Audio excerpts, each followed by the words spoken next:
Oke, Bapak Ibu, selamat malam.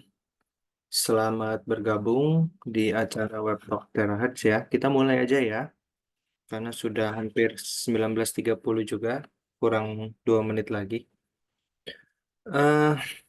Ya, kita akan mulai. Bapak Ibu masih ada yang ditunggu, bisa langsung di call atau di WhatsApp temannya ya, supaya kita bisa segera mulai. Nah, malam hari ini akan ada tamu spesial yang akan membantu kami pada malam hari ini untuk menjelaskan. Cuma beliau masih on the way, jadi kita masih tunggu. Saya akan buka sesi pertama dulu ya, Bapak Ibu. Em, saya sharing screen sebentar ya.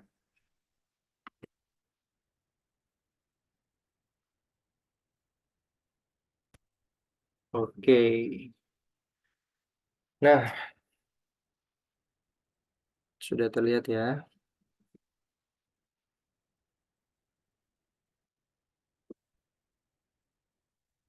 Oke. Jadi sebelum saya mulai, mungkin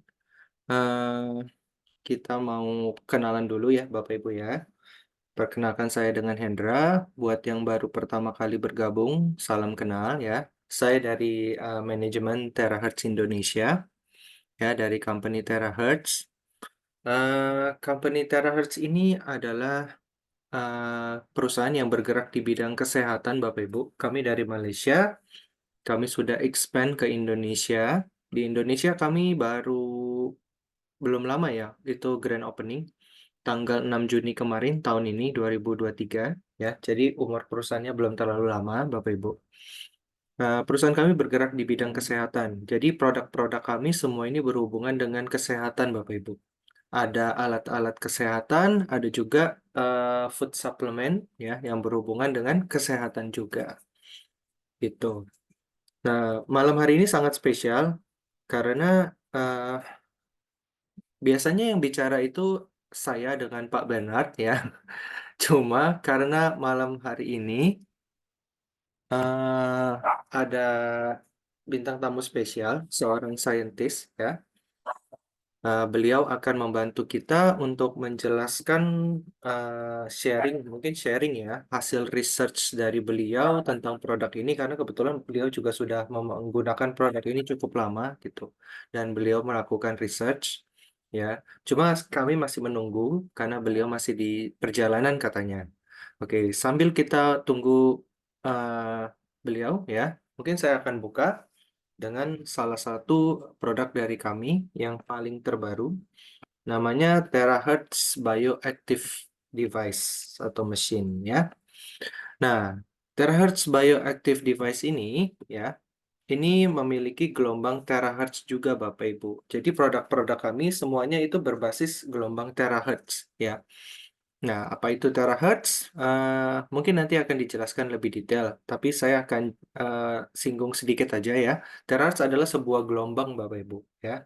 Seperti ya kan ada gelombang radio, gelombang microwave, gelombang infrared, far infrared, ultraviolet dan sebagainya. Nah, salah satunya ada namanya gelombang terahertz, Bapak Ibu. Dia terletak di antara gelombang microwave dengan gelombang infrared gitu. Nah, dia penetrasinya sangat bagus ke dalam tubuh ya. Nah, di sini kami mau memaksimalkan fungsi dari terahertz ini untuk mengantarkan berbagai gelombang yang resonansinya sangat baik ke dalam tubuh manusia, Bapak Ibu. Jadi, begitu Bapak Ibu pakai alat terahertz bioaktif ini, ya, kita injak alat ini dalam 1 detik, itu ada getaran energi sebanyak 1 juta kali di dalam tubuh kita. Nah, getaran ini bisa menghasilkan panas, Bapak Ibu. Ya, kita menggunakan terapi mild hyperthermia terapi di sini. Jadi dari hasil getaran tersebut, molekul air di dalam tubuh kita itu bergetar, Bapak Ibu ya. Nah, hasil dari getaran tersebut adalah kenaikan temperatur tubuh kita. Nah, di sini alat ini mengantarkan gelombang yang bisa memanaskan tubuh kita. Tetapi alatnya sendiri sebenarnya bukan pemanas, Bapak Ibu. Beda seperti alat-alat lain yang ada di luar pasaran sana ya. Yang memang mereka itu memakai pemanas gitu. Karena waktu Bapak Ibu injak alat ini ya, begitu kakinya diangkat, kita pegang dengan tangan kita, alatnya itu nggak panas Bapak Ibu, ya, hanya hangat-hangat sedikit aja. Tetapi di dalam tubuh kita itu rasanya seperti kita lagi sauna gitu panasnya, ya. Tetapi panas yang masih bisa ditoleransi lah oleh tubuh kita, tidak terlalu panas. Kenaikannya tuh sekitar 1,5 derajat Celcius di tubuh kita, ya. Nah, ini kita pakai namanya mild hyperthermia therapy. Kalau Bapak Ibu di luaran sana juga ada alat yang mungkin panasnya jauh lebih panas dari alat kami. Sebenarnya kita bukan mau apa adu yang mana yang lebih panas ya Bapak Ibu. Bukan seperti itu ya. Karena kita di sini strictly memakai terapi yang namanya mild hyperthermia. Mild ini artinya ringan Bapak Ibu. Jadi hyperthermia yang ringan, kenaikan suhu tubuh yang ringan Bapak Ibu. Ya, kenapa kita mau suhu tubuhnya itu ringan aja, 1 sampai 1,5 derajat Celcius? Karena supaya dia tidak merusak dinding-dinding sel di dalam tubuh kita. Nah, kita bisa nggak bikin yang temperaturnya tinggi, ya, yang panasnya tinggi sekali gitu? Ya bisa aja Bapak Ibu, tetapi bukan itu intinya. Kalau kita terlalu tinggi panasnya, ya, itu malah akan merusak dinding sel di sekitar tubuh kita gitu. Jadi bukan kita mau alat mana nih yang jauh lebih panas, energinya lebih bagus. Bukan ya Bapak Ibu ya. Kita memang namanya mild hyperthermia. Ini memang sudah diukur bahwa ini adalah temperatur yang paling baik, yang paling aman untuk tubuh kita gitu. Nah, apa sih fungsi dari meningkatkan suhu tubuh kita ini? Nah, ini ada seorang dokter dari Jepang ya, seorang ilmuwan. Nah, beliau bilang pada saat suhu tubuh kita naik 1 derajat Celcius, imun tubuh kita itu bisa naik 5 sampai 6 kali lipat Bapak Ibu. Seperti halnya kalau kita terserang infeksi, ya kan? Infeksi virus atau bakteri. Pada saat kita terinfeksi oleh virus dan bakteri itu, otomatis reaksi pertama tubuh kita adalah demam, betul kan? Nah, demam itu adalah kondisi di mana eh, antibodi kita itu bisa diproduksi jauh lebih banyak gitu. Dan pada saat tubuh kita demam, itu pertumbuhan virus dan bakteri itu akan lebih menurun, ya kan? Akan lebih menurun sehingga dia nggak terlalu cepat menyebarnya. Jadi pada saat kita demam, itu sebenarnya demam bukan penyakit ya Bapak Ibu. Itu adalah reaksi tubuh pada saat tubuh kita terserang eh, infeksi bakteri atau virus tersebut. Nah, kebanyakan kita salah kaprah ya. Orang bilang sakit apa anaknya? Oh, demam. Padahal demam itu bukan penyakit ya. Demam adalah reaksi tubuh gitu. Kalau saya pribadi ya, anak saya demam. Kalau demamnya masih 38, 38,5 gitu. Biasa saya nggak mau kasih obat Bapak Ibu. Ya, biarin aja nggak apa-apa. Karena pada saat demam itu ya antibodi dia kan lebih bagus gitu. Suhu tubuhnya lebih tinggi, lebih bagus Bapak Ibu. Kecuali demamnya tinggi sekali udah di atas 39. Nah, itu mungkin saya bawa ke dokter atau saya kasih obat dulu gitu. Tapi kalau masih 37 ya, 38, biarin aja Bapak Ibu, nggak apa-apa. Ya. Nah, pada saat suhu tubuh kita turun 1 derajat Celcius aja, ya, imun tubuh kita itu turun sampai 30% Bapak Ibu. Ya, jadi eh, ada orang yang bilang, oh saya memang tubuhnya gampang dingin. Wah, itu berbahaya Bapak Ibu, karena penyakit gampang masuk ke tubuh manusia yang dingin. Ya, apalagi kalau kita lihat di sini, ya. Imun tubuh meningkat, bagus ya. Tapi kalau suhu tubuh berkurang, apalagi sampai 35 derajat Celcius, waduh, sel kanker bisa tumbuh dengan subur, Bapak Ibu. Ya, jadi kenaikan suhu tubuh 1 derajat Celcius saja sampai 1,5 itu sudah sangat-sangat baik sekali untuk pertumbuhan antibodi kita, gitu. Ya. Oke, nah ini adalah 5 fungsi utama dari alat Terahertz Bioactive Machine. Ya, pertama bagi yang tidak kuat dingin kan ada kan. Dulu almarhum papi saya itu paling nggak kuat dingin gitu. Jadi AC pun dia kalau nyalain 26, 27 gitu. Kayak nggak pakai AC kalau menurut saya. Tapi ya beliau orangnya nggak kuat dingin gitu. Itu aja masih pakai selimut. Nah, untuk orang yang seperti itu nggak nggak kuat dingin ya, Bapak Ibu ini cocok sekali untuk pakai alat ini. Dipakai sebelum tidur itu badannya hangat sekali. Ya, bisa untuk membuang racun di dalam tubuh kita, menghilangkan listrik-listrik statis, ya, meningkatkan sirkulasi darah di dalam tubuh, membuka titik-titik meridian di dalam tubuh kita, dan bagi yang jarang berolahraga, ini bisa dipakai sebagai suatu alternatif, Bapak Ibu, ya. Karena pada saat Bapak Ibu menginjak di sini selama 30 menit aja, itu sama seperti berolahraga selama 1 jam. Tetapi bukan berarti alat ini adalah pengganti olahraga gitu ya. Atau kalau Bapak Ibu sudah pakai alat ini, oh saya berarti nggak perlu olahraga lagi dong. Oh bukan seperti itu juga sih. Gitu. Karena bagaimanapun juga ya olahraga itu sangat baik untuk tubuh kita Bapak Ibu. Karena bisa melatih persendian dan otot kita. Kalau ini kan dia bukan untuk melatih persendian dan otot ya gitu. Nah, dan dia juga bisa untuk menguatkan sel tubuh kita. Bapak Ibu kalau pakai alat ini ya, sebaiknya jangan di ruangan ber-AC. Nah, pada saat kita pakai 30 menit alat ini dengan temperatur yang cukup ya, itu seperti kita berolahraga berat gitu ya, atau di sauna itu keringatnya akan keluar semua, basah semua bajunya Bapak Ibu ya. Nah, itu bagus untuk ya itu tadi untuk buang-buang racun di dalam tubuh kita. Nah, fungsi dari alat ini yang pertama itu udah pasti ya, sirkulasi darah itu meningkat. Nah, kita tahu dari mana sirkulasi darah itu meningkat. Kalau orang yang sering olahraga mungkin nggak gitu terasa ya. Tapi bagi orang yang jarang berolahraga ya, itu akan terasa sekali kalau sirkulasi darah kita tiba-tiba lancar gitu. Kenapa? Tandanya dari mana? Tandanya dari bagian tubuhnya ada yang gatal, Bapak Ibu. Ya, pada saat kita jarang berolahraga, terus kita mulai berolahraga, bergerak, ya banyak bergerak, itu pasti ada bagian tubuh di dalam tubuh kita yang rasanya tuh gatal, seperti pengen digaruk tapi nggak bisa gitu Bapak Ibu. Ya, karena itu adalah reaksi dari pelebaran pembuluh darah di dalam tubuh kita. Pada saat pembuluh darah kita melebar, otomatis aliran darah kita tiba-tiba akan lebih kencang, lebih lancar, ya kan? Nah, pada saat pembuluh darah kita melebar, aliran darah lebih kencang, otomatis dia akan kayak menggesek dinding-dinding pembuluh darah kita, sehingga kayak menyebabkan sensasi gatal gitu. Nah, itu nggak usah digaruk, Bapak Ibu. Kalau Bapak Ibu pakai alat ini, tiba-tiba ngerasa kayak kakinya atau badannya ada yang gatal gitu, nggak usah digaruk, percuma, karena itu ada di dalam, nggak akan hilang gatalnya, biarin aja. Ya, justru itu bagus. Itu tanda bahwa selama ini Bapak Ibu itu sirkulasi darahnya kurang lancar, ya. Setelah pakai air ini diperlancar gitu.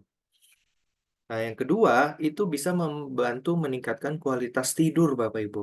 Hmm.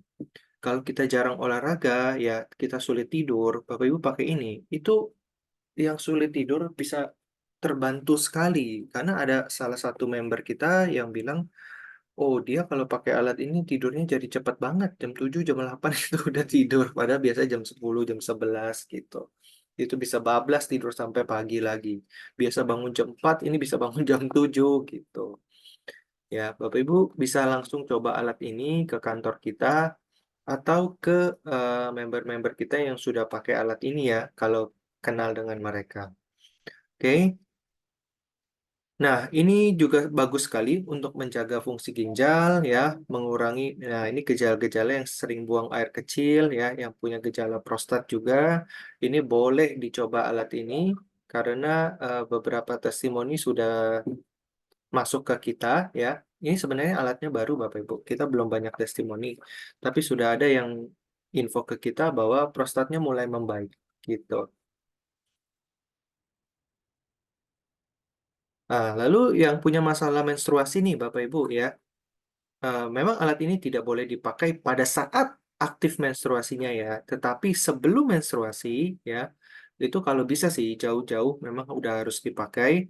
Itu sampai nanti mau menstruasi ya, itu Bapak Ibu ibu-ibu bisa bandingkan itu menstruasinya mungkin yang tadinya sering kram ya, sering sakit, setelah pakai alat ini secara lancar, ibu-ibu bisa bandingkan itu bisa berkurang rasa sakitnya. Atau yang menstruasinya tidak lancar ya, Kan ada yang orang 1 bulan mungkin belum tentu dapat datang bulan gitu kan. Ada yang 3 bulan sekali, ada yang 6 bulan sekali. Nah, boleh dicoba dengan alat ini. Oke, nah ini juga bisa membantu untuk menjaga bentuk tubuh ya. Bukan untuk eh, apa ya? Bukan untuk ya tiba-tiba Bapak Ibu dari gemuk bisa jadi langsung kurus gitu ya dalam 1-2 bulan. Bukan seperti itu ya Bapak Ibu ya. Dia bisa memang membantu untuk membakar lemak tubuh Bapak Ibu ya. Tetapi ya tetap aja kita harus jaga makanan. Karena bagaimanapun juga pembakaran lemak itu paling bagus ya dari defisit kalori. Ya kan? Satu-satunya jalannya itu aja. Kalau kita yang dibakar itu 100, Bapak Ibu masuk kalorinya 200, mau pakai alat ini setahun juga sama aja. Nggak akan ada hasilnya kalau untuk bentuk tubuh ya. Jadi tetap harus dijaga kalori intake-nya. Kuncinya eh, mengurangi berat tubuh hanya satu, Bapak Ibu. Defisit kalori, itu aja. Oke, nah ini ya kalau pakai alat ini tuh seperti badan hangat sehabis berolahraga, ya kan, seperti detok limfatik 60 menit, pembersihan meridian 2 jam, berenang 1 jam, ya kan. Oh, dia berenang 1 jam cukup berat loh. Saya main di kolam renang sama anak saya 1/2 jam aja capek ya, apalagi berenang sejam ya.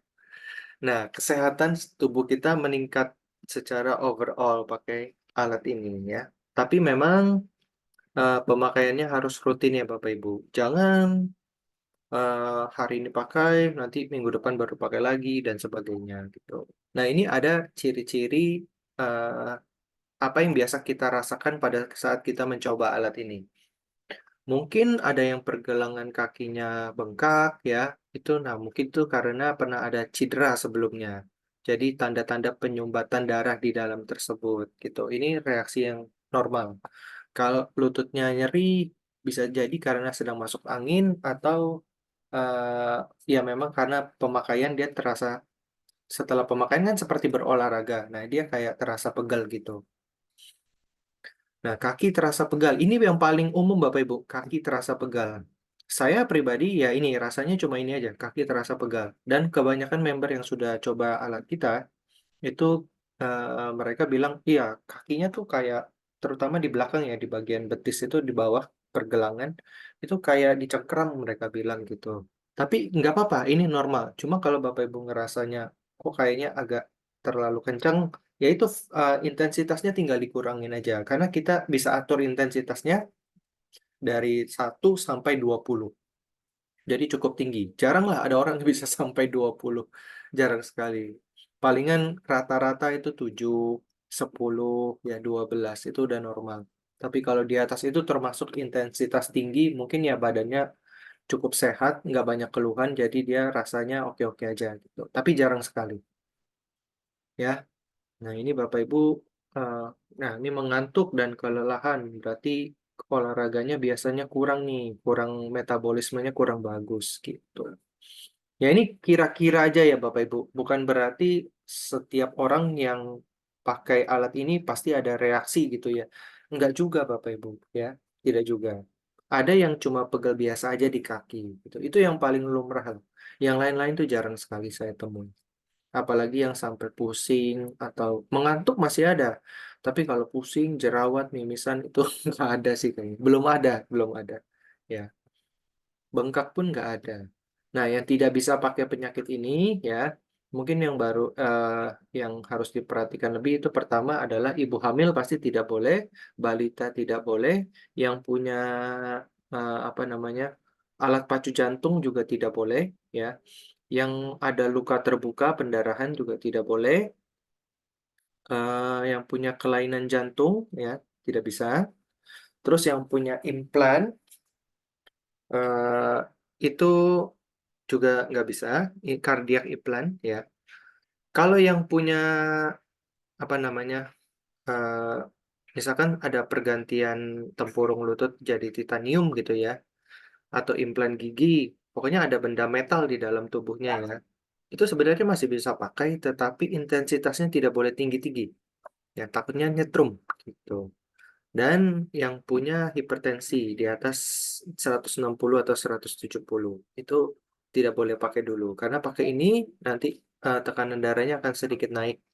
Memang nanti akan turun lagi, gitu, biasa lagi gitu. Tetapi takutnya kalau lagi tinggi, nanti makin tinggi malah problem. Jadi sebaiknya diturunkan dulu.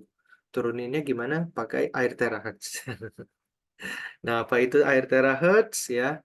Mungkin bukan saya yang menjelaskan, Bapak Ibu ya, karena malam hari ini ada yang mau membantu kami untuk menjelaskan apa itu, mau sharing apa itu air terahertz dan dilihat dari sisi seorang saintis mungkin ya.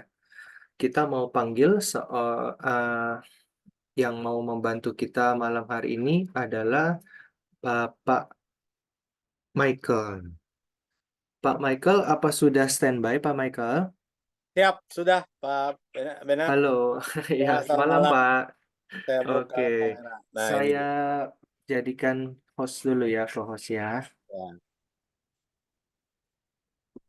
Oke, ya Bapak Ibu, kita senang sekali Pak Michael mau berbagi info dan ilmu untuk kita semua. Saya berharap info yang Pak Michael berikan malam ini, hari ini bisa berguna, ya, bisa menambah pengetahuan kita. Kita dengar bersama-sama. Silakan Pak Michael, terima kasih banyak atas waktunya. Terima kasih Pak Indra, juga Pak Benard yang dari tadi saya koordinasi dengan Pak Benard. Selamat malam Pak Benard. Eh, saya akan share screen. Selamat malam Pak Michael. Ya, oke. Eh, jadi saya ini sebenarnya komplimen dari apa yang sudah dijelaskan oleh Pak Hendra, Pak Benard selama ini. Dan kebetulan sekali memang saya memperdalam akupuntur, fisika kuantum, sehingga semua yang akan disampaikan ini sebenarnya basicnya adalah traditional Chinese medicine. Ya.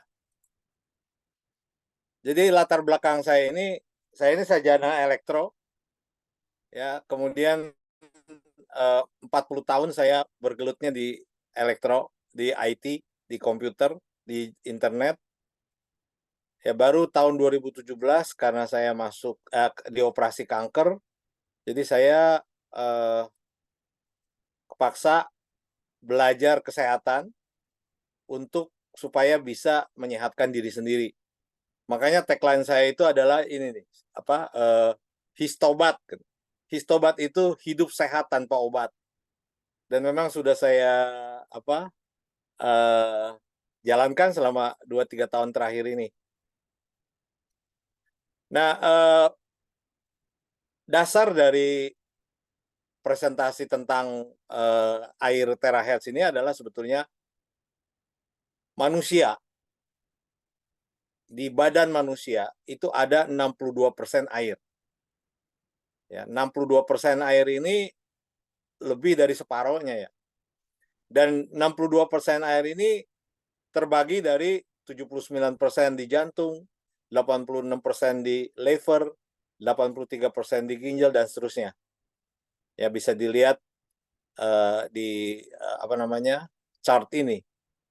Dan yang menarik bahwa di dalam grafik ini ya yang 62% air, 16% protein, 16% lemak, 5% mineral, 1% karbohidrat. Yang menarik adalah bahwa kalau kita bandingkan dengan berat badan, maka kalau berat badan kita 50 kilo, berarti isi air kita itu 31 kilo di badan. Isi lemak itu 8 kilo, isi protein 8 kilo, isi mineral 2,5 kilo, isi karbohidrat setengah kilo, 0,5. Jadi karbohidrat itu adalah nasi. Jadi makanya jangan terlalu banyak makan nasi, karena yang dibutuhkan oleh tubuh itu hanya 1% dari berat badan. Nah, kemudian kita lihat lagi ini mineral. Mineral tadi itu komposisi mineral adalah 5%. Ya, 5% dari berat tubuh. Nah, kalau kita lihat lagi, mineral yang ada di dalam tubuh itu komposisinya berapa persen aja. Nah, yang mengagetkan adalah bahwa komposisi mineral yang 5% tadi terbanyak adalah oksigen, yaitu 65%. Ya. Jadi oksigen sendiri aja itu sudah 65%. Karbon 18%. Hidrogen 9,5%. Yang lainnya itu di bawah 3,2%, di bawah nitrogen. Ya, jadi mineral di dalam tubuh kita yang dominan adalah O, C, dan H atau tambah N ya, nitrogen. Nah, ini menarik karena 5% dari berat badan itu isinya ternyata oksigen dan hidrogen. Oksigen dan hidrogen itu kan adalah kumpulan molekul air H2O ya. Cuma di sini mestinya hidrogennya 2 kali oksigen, ini terbalik. Oksigennya puluhan kali dibandingkan dengan hidrogen. Artinya apa? Artinya mineral ini butuh air untuk bisa mengalir ke seluruh organ. Nah, saya baca-baca jurnal yang yang bercerita tentang Qi, ya. Ini dia energi Qi. Menurut CPONG di dalam jurnalnya Science in Qi, ya, yang diterbitkan tahun 2021, bahwa yang dimaksud dengan Qi itu adalah nasi plus udara. Ya, nasi itu kimianya C6H12O6. Udara itu dia butuh 6 oksigen, ya, 6 O2. 6 O2. Kenapa butuh 6 O2? Supaya dia ngejangkepin dari hasil atau ekses energi. Jadi ekses energi adalah keringat, ya, kemudian nafas yang kita keluarkan. Jadi ada 6 CO2, ada 6 H2O. Nah, ini kaitannya sama air yang akan kita minum. Jadi teka-teki kenapa air terahertz ini bisa menyembuhkan adalah karena memang dia sudah terikat dalam kelompok 6, ya, heksagonal. Ya. Jadi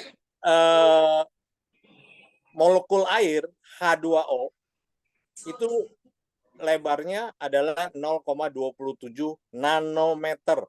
Nano itu 10 pangkat 9. 0,0000 ada 9, tapi ini masih 0, lagi. 0,27. Dan air molekul air ini secara otomatis bisa menempel di dalam kelipatan 6. Ya, 1, 2, 3, 4, 5, 6. 6 molekul air itu kalau didekatkan dia akan secara langsung koherensinya. Jadi koherensi molekulernya dia akan otomatis dan nempel. Otomatis ya. Jadi kayak medan magnet utara ketemu selatan. Ya, jadi air yang baik adalah air yang bentuknya heksagonal, atau kalau di dalam istilah terahertz disebutnya linear. Sedangkan ada lagi yang nyebutnya nanocluster. Nah, apa itu nanocluster? Nanti kita lihat. Jadi di dalam air itu ada polutan, Dan di dalam air itu juga ada klorin, dan di dalam air itu kita bisa masukkan juga mineral supaya bisa menutrisi seluruh organ. Ya, jadi air itu ada polutan, ada klorin, dan ada mineral. Dan itu makanya air disebut air minum mineral, air mineral, karena air itu ada 8 syarat yang utama. Air itu mesti tidak ada radiasi, air itu mesti tidak ada bakteri, air itu mesti bermineral tinggi, ya, mineral ini nanti akan diikat oleh 6 bintang tetrahedron. Kemudian air itu mesti alkali tinggi, ya. Dan kenapa nanti bisa dijelaskan, air itu mesti viskositasnya rendah, encer. Air itu mesti beresonansi rendah. Air itu mesti sifatnya nanocluster atau linier. Dan air itu harus bersifat juga antioksidan tinggi. Supaya apa yang kita minum akan menjadi menyehatkan. Nah, untuk mendefinisikan tadi air alkali, air resonansi rendah, dan sebagainya, itu saya dalam 2 tahun terakhir ini menggunakan satu alat yang namanya Quantum Resonance Magnetic Analyzer. Jadi alat ini bentuknya seperti kotak gini ya. Dan ini disambung ke komputer, kemudian akan diperiksa, nanti akan keluar analisa sebanyak 99 halaman. Di antara 99 halaman itu kita bisa melihat peredaran darah di jantung dan otak, dan kita sekaligus juga bisa melihat pH darah ya yang ada di dalam tubuh kita. Nah, selama pengalaman saya 2 tahun terakhir ini menggunakan Kierema, dan saya memeriksa lebih dari 200 orang ya hampir di seluruh Indonesia, itu saya mendapatkan bahwa kebanyakan orang di kota itu pH darahnya asam. Maka dia harus atau membutuhkan air yang sifatnya alkalinya tinggi. Dan sebagian besar orang di kota, pembuluh darahnya, kekentalan darahnya itu sangat kental sekali. Ya, jadi dia darahnya kental, makanya seringkali dokter itu kasih pengencer darah. Kemudian darah itu banyak kristal atau plak kolesterol, darah ya, bukannya pembuluh, organ ya. Jadi kristal atau plak kolesterol itu yang banyak menyebabkan orang kena stroke dan sebagainya. Dan juga lemak darah juga bisa menyebabkan stroke dan sebagainya.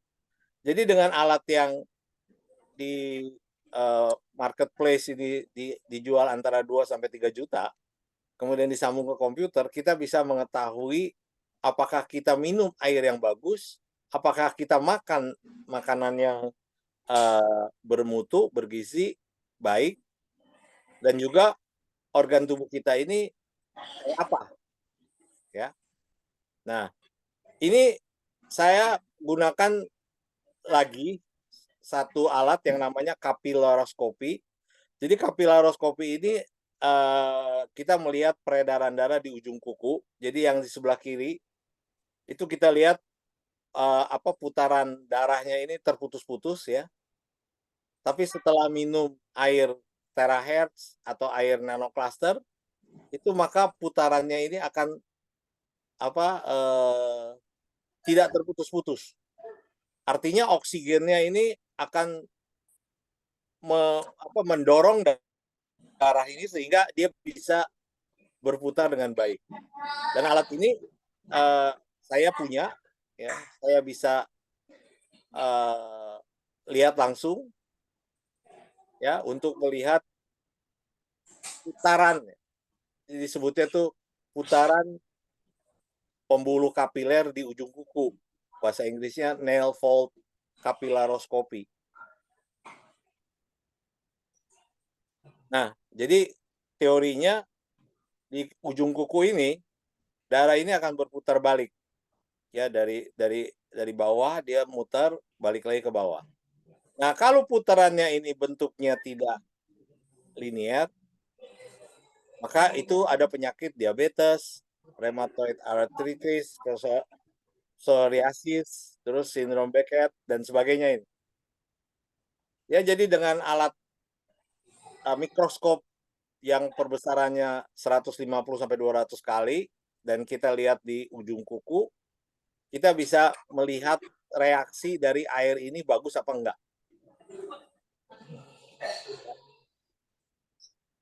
Nah, kita bahas tentang air yang antioksidan tinggi atau air alkali.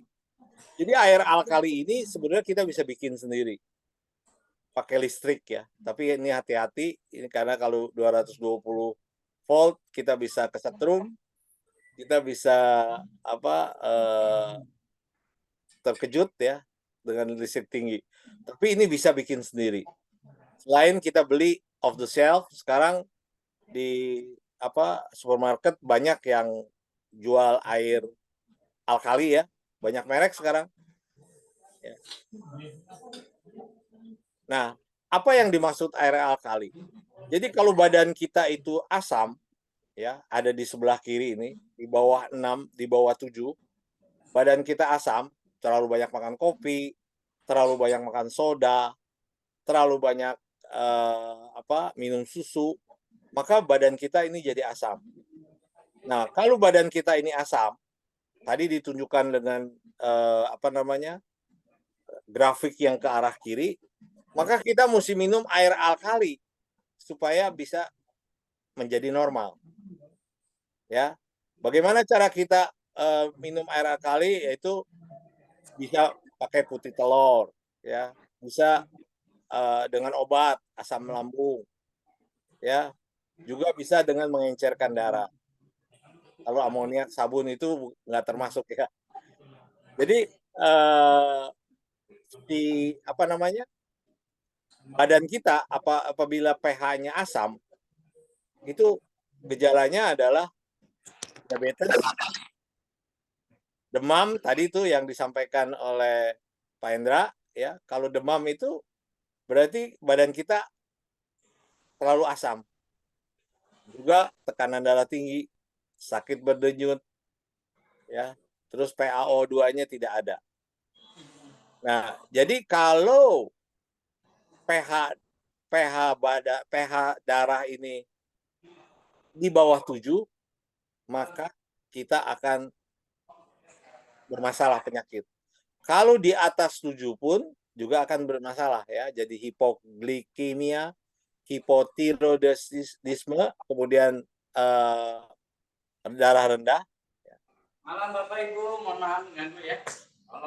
Jadi pH ini ya, yang tadi saya sebutkan pH ini, pH adalah asam. Jangan ditinggal ya. Nah, teori ini ada di dalam buku. Jadi buku yang namanya Healing is Voltage. Ya, yang nulis itu Jerry Tennant, MD, MDH, PhD. Jadi saya bicara ini bukan asal ngomong.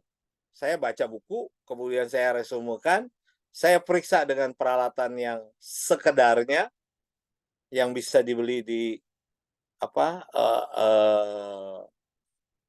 marketplace, sehingga kesimpulannya saya bisa menyehatkan badan saya sendiri. Nah, kemudian kita lihat sekarang air heksagonal, air resonansi rendah, atau air linear yang termasuk dalam kategori air terahertz itu, ya. Nah, bumi itu bergetar, namanya resonansi Schumann. Bergetar di antara 7,6 sampai 7,8 Hertz. Dan getaran bumi ini akan sama persis dengan getaran di pineal gland. yang di otak kita di. Nah, kalau getaran ini sama, kita sehat. Kalau getaran di pineal gland ini lebih tinggi, berarti kita lagi gila, lagi excited, anxiety. Kalau getaran ini kurang dari 7 Hz, berarti kita lagi sakit. Badan kita lagi lemah. Nah, getaran itu atau yang namanya resonansi Schumann juga berdampak kepada air. Nah, air terahertz ini frekuensinya 7,6 Hz. Jadi bisa beresonansi di 7,6 Hz. Jadi air ini sehat. Bisa menyehatkan badan. Ya. Jadi kalau air hujan, makanya kalau kita kehujanan kita sakit karena air hujan itu frekuensinya 119 Hz. Terus kalau kita minum air sumur juga terkadang mencret-mencret atau apa, ini karena frekuensinya 105 Hz. Ya, jadi getaran frekuensi di badan, getaran frekuensi di bola bumi ya, itu berpengaruh terhadap kesehatan kita. Dan air terahertz ini salah satu air yang memang dibuat untuk bisa bergetar di frekuensi 7,6 Hz. Nah, tadi kan sudah dibahas bahwa molekul air yang paling baik adalah bentuknya 6, ya, heksagonal. Ini yang paling baik. Kenapa paling baik? Karena kalau bentuknya semua 6, maka sel kita ini akan simetris. Tapi kalau molekulnya berantakan, ya, ada yang besar, ada yang kecil, maka sel kita tidak akan simetris. Dan ini adalah sumber sakit. Makanya logikanya aja. 20 tahun yang lalu, 30 tahun yang lalu, orang makan sama nasi goreng. Tetapi sekarang dampaknya, orang yang makan nasi goreng bisa obesitas. Kenapa? Minum air. Karena airnya tidak tidak nanoklaster, tidak linier. Jadi dia bentuknya berbeda-beda. Jadi dari air yang berbentuk molekulnya berantakan, kita harus jadikan air yang bentuknya segi 6, heksagonal. Supaya bisa mengikat nutrisi, ya, bisa mengikat polutan. Nah, ini caranya pakai apa? Ada 4 caranya. 1, di vortexing, dibikin kayak air pancuran. 2, dipaparkan ke sinar ultraviolet atau inframerah. Nah, yang kedua ini adalah sebetulnya yang dilakukan oleh terahertz. Ya, terahertz jack ya. Ceret terahertz ya. Yang ketiga dipaparkan ke panas matahari, yang keempat disimpan dalam botol dengan batu-batuan berenergi. Jadi apabila air biasa di dalam ceret terahertz kita scan, maka dia akan merubah dari yang tadinya molekulnya berantakan menjadi heksagonal. Dan kalau udah heksagonal ini, dia akan bagus. Bisa masuk ke dalam pembuluh darah yang kecil. Seperti yang disampaikan oleh 2 orang yang dapat Nobel. Ya, Peter Agree dan Roderick MacKinnon. 2 orang ini menunjukkan bahwa air yang sifatnya heksagonal itu bisa menembus pori-pori yang disebut aquaporin ya. Masuk ke dalam ini. Kalau air itu bentuknya nggak berbentuk ya, tidak berbentuk segi 6, maka dia tidak akan masuk. Jadi itu gejalanya adalah kalau kita minum 1 liter,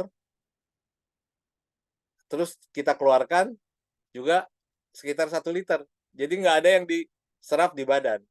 Mestinya kita minum 1 liter, keluarnya 350 mililiter. Sebagian besar diserap badan. Ya, jadi si molekul air ini harus dalam kelompok 20 molekul air, ya, itu dibagi 6. Jadi pokoknya dia mesti bentuknya heksagonal supaya dia bisa menyerap ke dalam pembuluh darah. Jadi pembuluh darah, ukuran pembuluh darah yang paling kecil itu adalah setengah, bukan satu ya, setengah mikro. Mikro itu 10 pangkat minus 6. Nano itu 10 pangkat minus 9. Jadi kalau kita taruh nano air di dalam pembuluh darah yang paling kecil, ya, di kapilari ini, ya, yang 0,5 mikrometer, maka dia akan lancar, mengalirnya itu lancar. Sedangkan kalau misalnya airnya itu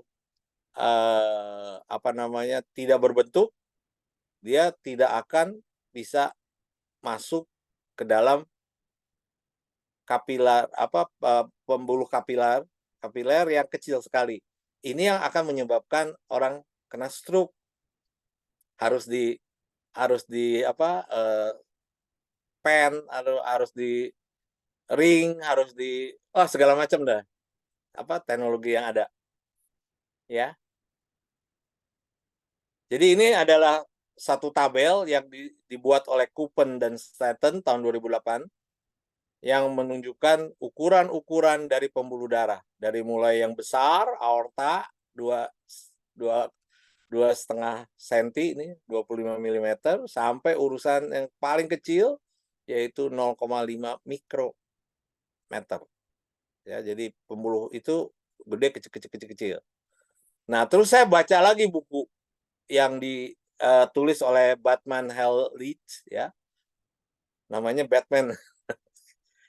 Nah, di dalam buku ini dia punya kesimpulan bahwa segala penyakit itu, ya, kalau 62% kita sebut aja, segala penyakit 62% sumbernya adalah air. Ya, jadi air ini sangat penting, ya, karena kalau jantung dan stroke, infeksi, depresi, gangguan tidur, kurang energi, kecanduan, osteoporosis, leukemia dan limfoma, hilang konsentrasi, semua butuh air yang baik. Jadi air yang kita beli biasa, yang kita konsumsi itu belum tentu baik. Karena ada 2 kategori yang paling enggak, ya, yang kita bisa ambil kesimpulannya, yaitu air yang disebut alkali untuk meningkatkan keasaman, bukan meningkatkan keasaman, untuk menetralisir pH darah kita dari asam menjadi normal. Yang kedua, air itu harus linear atau bentuknya heksagonal supaya bisa diserap ke dalam pembuluh darah yang kecil sekalipun, dan kita akan menjadi sehat untuk itu. Ya, jadi saya akan perbanyak tanya jawab saja karena waktu kita terbatas, ya. Tadi saya dikasih waktu cuma 1 jam oleh Pak Bernard. Jadi kita perbanyak tanya jawab saja deh. Ya, silakan. Terima kasih. Oke, terima kasih banyak Pak Michael. Ya, Bapak Ibu yang mau bertanya, silakan. Kita buka sampai 20.30 ya. 12 menit lagi.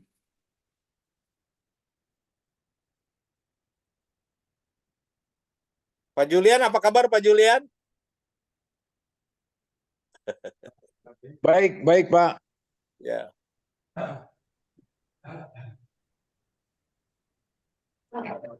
Nah, ini Dokter Surya menanya kali ya. Ya dok, silakan. Ya, selamat malam teman-teman. Bagus sekali ada acara yang teknis tentang air ini. Ini yang saya sangat harapkan, bahwa ada acara seperti ini menambah pengetahuan kita semua. Sedikit tambahan dari saya. Saya sebagai dokter itu ingin mengatakan betul air yang kita konsumsi itu masuk di usus dulu. Pasti dari usus harus menembus dinding pembuluh darah yang di usus. Nah, itu mudah dilakukan karena pori-pori dari kapiler itu di usus cukup besar. Jadi air apapun, bukan air terahertz, itu bisa masuk ke pembuluh darah di usus. Setelah dibawa oleh pembuluh darah ke usus kan dibawa ke seluruh tubuh. Nah, dari seluruh tubuh tadi cabang-cabangnya adalah dari yang besar, aorta, cabang arteri besar, arteri kecil, sampai ke kapiler. Jadi itu air yang dari usus bisa masuk sampai situ. Air biasa pun bisa, bukan air harus air terahertz. Nah, sekarang yang jadi main problem adalah dari kapiler. Kapiler itu yang tadi penemu Nobel itu bilang punya yang namanya aquaporin untuk memberikan air itu ke sel. Sebab hanya sel yang di kapiler yang bisa nyerap air. Sel yang dekat aorta tidak bisa, karena dinding aorta itu tidak ada pori-porinya. Hanya di kapiler. Itu. Jadi karena itu air yang heksagonal diharapkan menembus aquaporin, yaitu pori-pori dekat sel itu, sehingga banyak air yang berguna yang bisa masuk, dan air ini terahertz tidak hanya air, dia membawa makanan, membawa vitamin, membawa hormon, dan sebagainya yang tadi diterangkan oleh Pak Michael. Nah, sekarang kan jadi pertanyaan, air yang masuk ke sel, apa enggak keluar dari sel? Iya, dia akan keluar.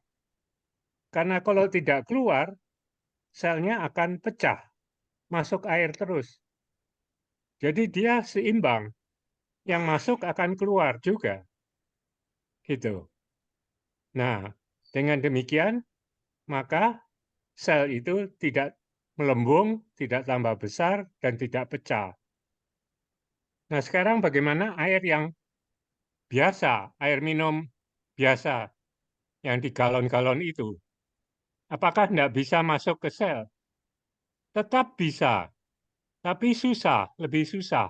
Karena tadi molekul airnya adalah klaster, bukan heksagonal. Jadi air itu memang bisa masuk. Seperti orang mau lari kebakaran ya, ada pintu kecil gitu. Yang orang-orang kecil gitu masuknya kan lebih banyak. Tapi orang yang gede-gede ya bisa masuk, bisa keluar dari pintu, tapi lebih sulit gitu. Jadi karena itu tetap air yang kita minum kalau tidak bisa diserap oleh sel karena terlalu besar akan dibuang ke ginjal. Ya. Nah, apakah air yang terahertz ini tidak dibuang ke ginjal? Ya dibuang juga. Jadi akan sama. Jumlah air yang kita minum, misalnya 2 liter, maka akan keluar juga misalnya 1.800. Tidak semua air terahertz ini akan diserap sel terus. Nanti selnya akan jadi besar. Nah, itu yang mungkin tambahan dari saya. Terima kasih.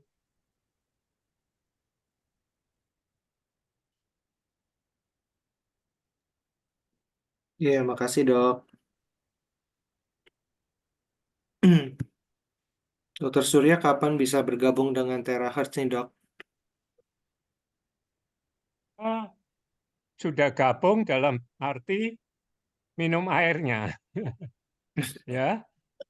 Semoga ya bisa kapan-kapan, karena buat saya apa masih agak berat ya, gitu. Tapi prinsip air ini kan tadi bahwa sumber penyakit itu sebetulnya banyak dari air. Barusan ada pasien yang vertigo, ya, ternyata memang umurnya 80, perempuan, jatuh. Hmm. Karena apa? Kurang air. Jadi Oh, akibatnya pembuluh darah di otak kurang airnya. Jadi terjadi vertigo. Saya suruh minum air, saya suruh beli air yang sudah di blow ini, di Surabaya ada, enak ya. Nggak usah obat-obat macam-macam untuk vertigo. Cukup minum hmm. air 2 Cukup liter. air Terahertz saja ya, Dok ya? Iya, Vertigo cukup. hilang ya? Iya. Jadi itu Hmm. apa? Pengalaman saya minggu lalu aja. Daripada Oke. dia harus beli obat macam-macam. Sebab Wah. sumbernya adalah dehidrasi. Ya, payahnya manusia yang tua ini tidak merasa haus yang Pak Hendra sering bilang itu. Iya. Kita rasanya tumpul untuk merasa haus itu. Waktu Hmm. muda lebih bisa, tapi setelah 60, 70, 80, lebih-lebih untuk orang di musim dingin, oh enggak minum air dia. Padahal harus minum air. Hmm. Itu Berarti itu sharing profesor yang dari Brazil itu betul ya, Dok ya? ya Semakin yang tua tadi semakin tidak merasa haus ya? ya Pak Michael juga bilang ada buku tadi bahwa air itu penting ya. Berapa persen penyakit itu sebetulnya hanya airnya itu yang kurang ya. Hmm. Jadi mudah diobati asal kita apa? Telaten tiap jam misalnya minum 200 cc. Kalau enggak habis 2 liter itu. Kalau Pak Hmm. Hendra katanya 3 liter kadang-kadang tambah enggak habis. Iya. Kalau 200 Betul, Dok. cc saja dan enggak tertib kan. Orang males bawa tumbler kemana-mana. Padahal Iya, betul. dia naik mobil lama. Ya harus bawa itu. Makanya pengemudi Grab atau driver itu selalu bawa air minum, ya toh. Hmm. Ya sayangnya air minumnya air minum biasa gitu. Itulah. Terima kasih. Saya tambahkan ya, ini saya ada satu slide yang ini berdasarkan pengalaman juga dari saya, bahwa kita itu kebanyakan salah cara minum. Salah cara minum. Ya, karena saya sering ngadepin orang ya setelah diperiksa dengan Kirema ternyata kurang minum, kurang air, kurang penyerapan. Dia bilang saya sehari 2 liter nih satu satu jar ini satu apa satu eh, apa biasa yang bawa tuh ya, tumbler satu tumbler. Nah terus saya bilang oke, bapak yang waktu bapak minum itu adalah waktu bapak atau ibu merasa haus di mulut. Nah kemudian nanti diminumnya hanya sampai mulutnya nggak haus. Jadi kalau misalnya dia bawa 2 liter, minumnya itu sedikit pasti, ya. Misalnya katakan 2 teguk, 3 teguk. Nah, itu salah besar saya bilang. Karena apa? Karena yang haus itu organ di dalam, bukannya di mulut. Makanya saya bikin 5 patokan bagaimana kita minum yang baik.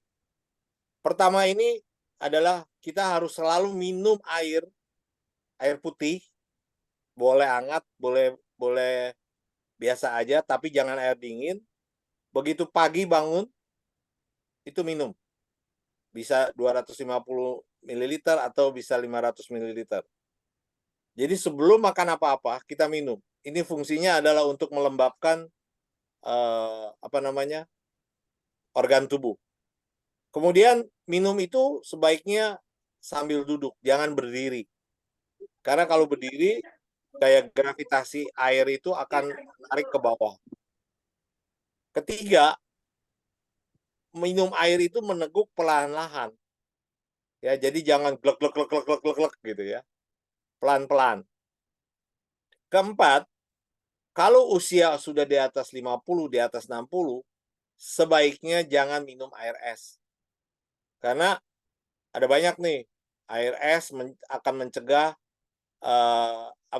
minum air panas, air hangat akan mencegah sakit MA, meningkatkan fungsi sistem saraf, meningkatkan sirkulasi dan sebagainya. Jadi pokoknya kalau kita sudah di atas 50, di atas 60, minum airnya air hangat, jangan minum air es. Nah, yang kelima adalah kita itu selalu harus minum sebelum makan. Jadi sebelum makan kita harus minum. Gunanya apa? Supaya si pencernaan, lambung, usus kecil, usus besar dan sebagainya itu dikasih kelembapan sehingga begitu masuk makan nutrisi dia langsung bisa diserap. Dan jangan makan 1 sendok didorong dengan air. Makan 1 sendok didorong dengan air. Nah, itu akibatnya nanti tidak akan terjadi penyerapan. Yang ada adalah penggumpalan, apalagi kalau didorongnya pakai air es ya.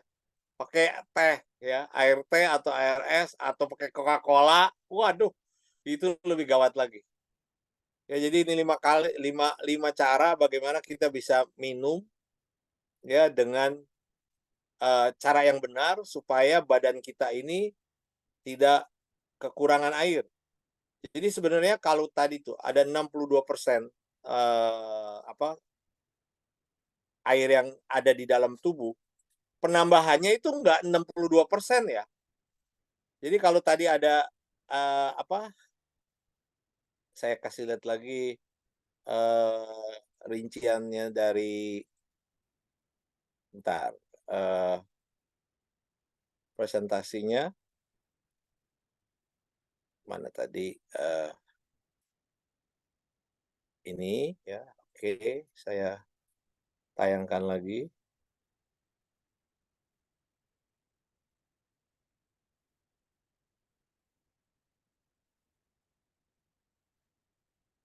Ini ya. Jadi berat badan kita misalnya 50 kilo, air itu ada 31 kilo.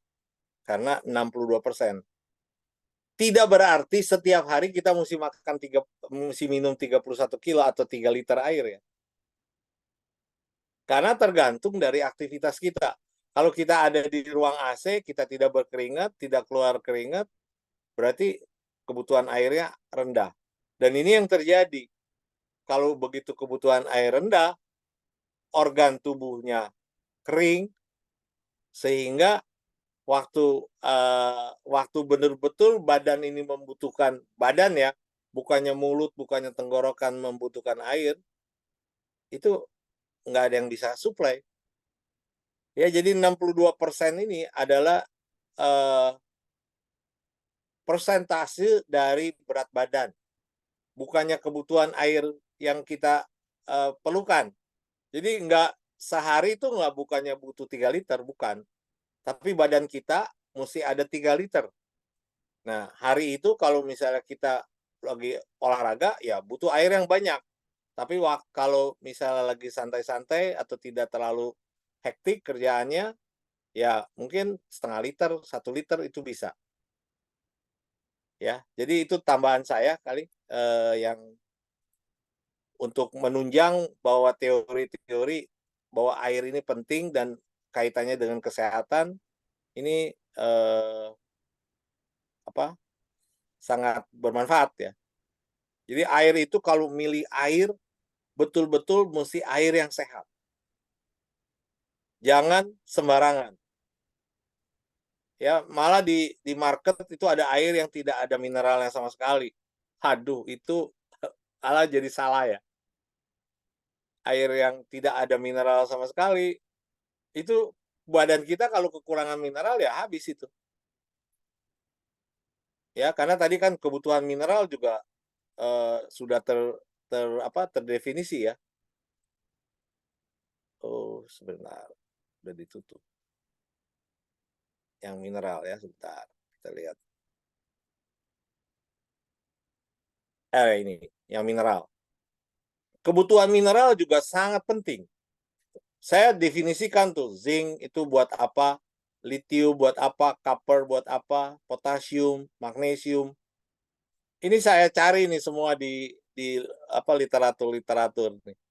Jadi kalau Bapak Ibu ada yang mau latar belakang apa yang angka-angka ini yang saya sampaikan, saya punya buku-bukunya, saya punya jurnal-jurnalnya yang memang saya baca dari sana. Ya, cuman gambarnya ini ya saya yang bikin ya. Gambar ini 100% saya yang bikin. Jadi saya bukan nyontek dari eh, dari internet